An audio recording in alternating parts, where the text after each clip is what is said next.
In this video, we will outline how membrane depolarization triggers an action potential and how the action potential spreads along the membrane. The depolarization is sudden but short-lived.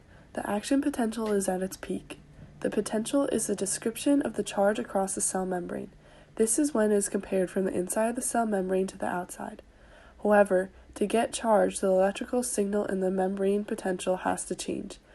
Depolarization is when there is a shift in the membrane potential, making the inside of the cell less negative. This begins with the stimulation of a neuron. If the change in the membrane potential is large enough, it causes voltage-gated Na+ channels to open. These channels are crucial in changing the membrane potential by allowing positively charged sodium ions to flow inside the cell, slowly making the charge of the membrane more positive until it reaches the threshold potential. The threshold potential is the amount of millivolts required to trigger an action potential.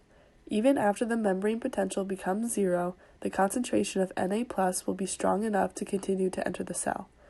As the positive charge continues to depolarize the membrane, more voltage-gated Na+ channels begin to open, and this process continues quickly across the whole membrane. In this short amount of time, the membrane potential is able to change from about negative 60 millivolts to about 40 millivolts. Without membrane depolarization shifting the membrane potential to a less negative charge and opening the voltage-gated Na+ channels, the membrane would not be able to reach the threshold potential to trigger the action potential. This diagram shows the charge of the membrane potential over time.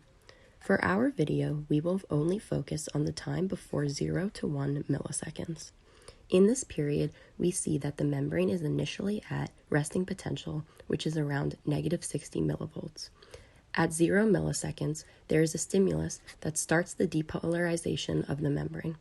And as we can see on the graph, the charge of the membrane becomes more positive. Once the membrane reaches the threshold potential of negative 40 millivolts, the action potential is triggered and the membrane continues to depolarize, sending the action potential through the cell, and the membrane potential reaches its height at 40 millivolts, all in 1 millisecond. The top picture is shown to demonstrate what the cell membrane would look like at resting potential. We can see that the charge on the outside of the membrane is more positive, whereas the inside is more negative.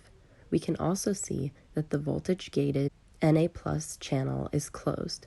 However, in the bottom picture, we can see what the membrane looks like during an action potential when the membrane is depolarized and the voltage-gated Na+ channels open, making the membrane more positively charged.